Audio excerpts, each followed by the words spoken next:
जय निराकार, जय शिव परमात्मा, जय हो।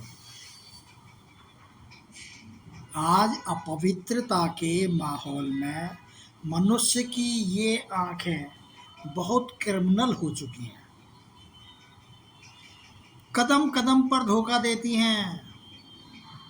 इनको पवित्र रखना हमारी जिम्मेदारी है, लेकिन हम इस जिम्मेदारी को दरकिनार कर देते हैं क्योंकि हमारी आदत ऐसी पड़ी हुई है।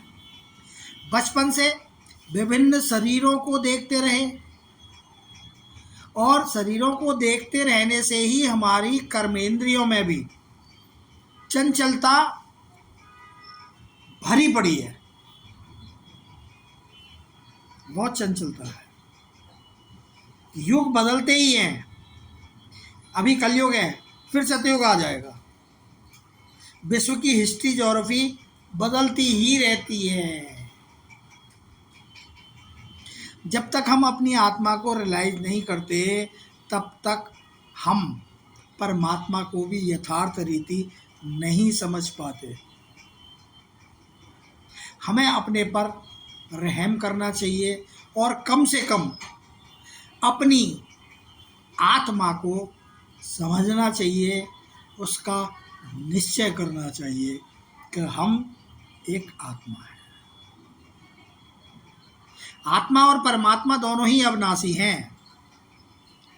मनुष्य भटक भटक कर न जाने कहाँ कहाँ जिस्मानी यात्रा करके साधु सन्यासी गुरु गोसाई में जा जाकर सुख शांति की मांग करता है, पावन बनने की बात कभी नहीं करता। आत्मा में जबकि संस्कार होते हैं जिन्हें वो ले जाती है अगला जन्म दिलाने के लिए। हम जो पुण्य प्रताप करते हैं इस जन्म में, वो अगले जन्म के लिए तो करते हैं कि हमें अगला जन्म अच्छा मिले। पवित्र मनुष्य आत्मा को सुख शांति रहती है, इसकी महिमा भी है। अपवित्र आत्मा तो बस इनकी सेवा करती हैं। आत्मा दिखती नहीं, परमात्मा का भी केवल एक एहसास मात्र होता है कि कोई शक्ति है, वह भी नजर नहीं आता। निराकार आत्मा निराकार परमात्मा को पहचान सकती है। यह है ही आसुरी दुनिया पूरी। एक दूसरे आपस में मार काट मचाते हैं,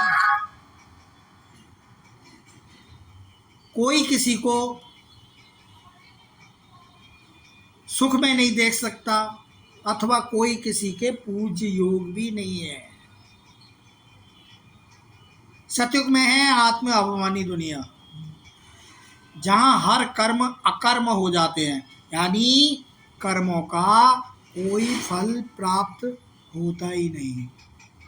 लेकिन कलयुग में है देह अभिमानी दुनिया, जहां कर्म भी अगर आप करोगे ना तो वो विकर्म हो जाता है। आप किसी का भला करेंगे तो आप कहीं ना कहीं उसकी बुराई के पात्र भी बन जाते हैं, बड़ी आसानी से, सहज रूप से।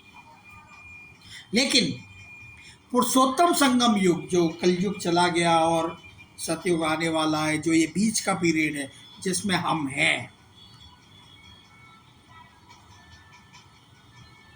इसके बाद सतयुग आना है। ये बहुत छोटा सा युग आता है, इसमें आप जो कर्म करो उनको सुकर्म बना सकते हो। कर्म अकर्म और सुकर्म, आप कर्म करो और ऐसे कर्म करो जिससे वो सुकर्म बन जाए। पुरुषार्थ करो, दूसरों का भला करो, जिससे आपकी प्रारब्ध बनेगी और आपको अगला जन्म उसी प्रारब्ध के अनुसार, उसी प्रारब्ध के आधार पर किसी झोपड़ी में भी मिल सकता है और किसी महल में भी मिल सकता है, किसी मिनिस्टर के यहाँ भी मिल सकता है और किसी डकैत के यहाँ भी पैदा हो सकते हैं। जय शिव बाबा। ओम